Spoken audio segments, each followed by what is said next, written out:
I want to talk a little bit about gratitude and how important it is. I actually just got back from Dallas yesterday. My girlfriend and I went this weekend to go to my accountability partner's wedding. And it's funny because this was the third time I'd actually seen him in person. I saw him one weekend when he came to Houston for an entrepreneur event, a group that we're a part of on Facebook. Then the following weekend, I just so happened to be going to Dallas, so we met up and grabbed dinner, got to know each other some more, solidified the friendship.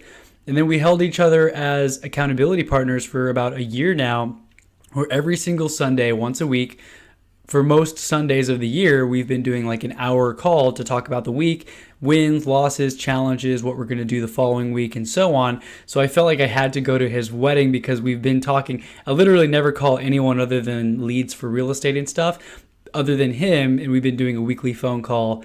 And it's been really great to check in. So we were getting back, my girlfriend and I, from out of town this last weekend. And on the way back, we watched The Lion King. And if you've seen the original and then the new one, you know there's some emotional scenes, there's some sad scenes, happy scenes, a mixture of emotions. And I wanted to take the moment to just talk about gratitude because you know that one scene, spoiler alert, but if you haven't seen the original Lion King, like the story, the new one is about the same. But obviously, Mufasa dies. And if you haven't seen Lion King, go watch it so I don't have to spoil it. But again, at this point, you're like 20 something years behind if you don't know what happens. But yeah, Mufasa dies, and it's pretty sad to see that. And Simba has no idea of the concept of death. But the thing is, like our parents, our family members, friends, everyone's going to die. This world is temporary. And not to sound morbid or anything, it's obviously, I'm trying to highlight the fact that we only have one life to live and we need to make the most of it. But remember not to take things for granted and to be appreciative of everything you have now. In today's world, it's so easy to look at Instagram and to see all the things that we don't have. And it's easy to become unhappy because you feel like no matter how much you get, no matter how much you achieve, somebody else has more, someone else is doing better. And that's the thing with social media. Everyone's showing you their highlight reel.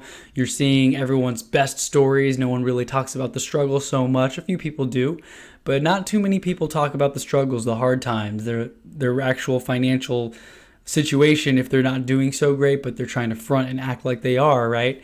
So remember to be appreciative of where you are and to be proud of what you've accomplished, but to stay hungry for more and to avoid complacency. And another thing that goes on to being appreciative is to remember to thank people in your lives, thank your friends. Anytime someone holds a door for you or does a favor for you, be genuinely appreciative of that because it's easy to overlook the small things and focus on the bad things. Like, oh yeah, they held the door for me, but they were secretly deep down wanting me to do something for them. Like, don't always think about what other people are trying to do and their hidden motives and agendas because oftentimes people are just trying to be genuine. They're just trying to be real. Sometimes there are hidden motives or agendas, but more often than not, I would say there are genuinely good people in the world that are just trying to do good things. So today's episode is a little bit random. I know I'm just talking about Lion King and remembering what you have and being grateful and being appreciative. And while we're on that topic of the Lion King, I want to talk about a quote that I have on my vision board actually. Right here, two pictures. I've got Simba, baby Simba, and then he's looking at the tree with like the Simba logo. And then I've got a lion underneath it, which is supposed to be like the grown-up lion version. And between those two pictures, it says, remember who you are. And I think that's an extremely powerful quote because as we start to get more successful and we start to get more wins under our belt, it's easy to get cocky and to let that go to our head and to get an ego. And it's important to remember who you are, remember where you came from, and to stay humble. This is something that a real estate agent recently reached out to me because I am newly licensed in Houston in my market. And I was posting on my Facebook story about helping a lady out and trying to genuinely do what was best for her and how she was happy that I was helping and heard great things and said if the person who referred me to her said I was amazing, she thought I was amazing too. So it was really awesome. A lot of good vibes going around. And another realtor who saw my story actually commented and replied back to my story saying, man, Chris, I love, you seem like a great, genuine person. Please never change, or don't let this industry change you, or something like that. And that really stuck with me because I thought to myself, like, yeah, my parents have done a good job raising me to be as humble as I can and to not rub success in the face of others. So I genuinely believe that I will not change as I become more successful, but hold me to that, because when it happens one day, I don't want to be like holier than thou, richer than thou, too good for you, right? I don't want to be that person. I want to be the chill person who's okay hanging with all the friends that I used to have that may not be at the level of success that I am at one day. And I don't want to be like, oh, okay, I'm up here and y'all, I'm not going to hang out with you anymore.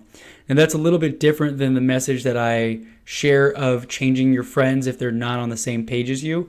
So I'm totally okay with hanging out with friends who aren't as financially successful as I hope to be one day, as long as they're driven and they're motivated. I don't want to be hanging out with the people who are down here and have no goals, no dreams, no desires. I want to be hanging out with the people who, even though they may be quote unquote broke, they're not poor. Poor is a mindset, poor is a mentality. When you have that millionaire mindset and your bank account doesn't reflect it, it's only a matter of time. If you've got a poor person mindset, you're going to let life pass you by because you're not looking for opportunities. You're not trying to capitalize on things that come your way, and you're not showing appreciation for the things that you have. And it's very easy to go down that slippery slope of never having enough and never being in a place where you think you're happy because you always see the grass greener on the other side. Key takeaways for today: be grateful for what you have, be appreciative. All of the things that happen in our life happen for a reason: the good, the bad, the ugly. Even failures, they serve as lessons so that we can iterate and get better in the future. Today's daily motivation is to remember who you are. Never let success go to your head. Try to stay humble. Don't get cocky. And remember where you came from. Anytime that you're starting to get a little big-headed, remember all the challenges that you've overcome. Don't overlook someone who's trying to be mentored by you. Don't think you're too good for them or don't have time for them, because remember, at one point you were in their position, hungry for success, hungry to learn, hungry to find mentors, and maybe just give up some of your time to help somebody else out in need without asking for anything in return. Actionable steps: find a few things that you're grateful today, journal, write down in your gratitude journal if you have one, or in a regular journal what you're grateful for, small things that you appreciate that you take for granted, like having a roof over your head or food on the table, or beautiful pets that adore you and are very friendly and stuff like that. All those things, be grateful and take inventory of everything that you do have, rather than just the things that you don't have that may be on your vision board that you don't have in your possession yet. Obviously, you're working towards that. You're incrementally getting better, but you still have it really good today, right here and right now. With that, I'm signing off. Today's message is to be grateful. Remember to practice gratitude. Easier said than done sometimes, because one bad thing can just set us off on the wrong negative course throughout the day. So remember, try to wake up, be positive, think of things you're grateful for, and look at the glass as half full instead of half empty. When you change the way you look at things, the things you look at change. Talk to y'all in the next video.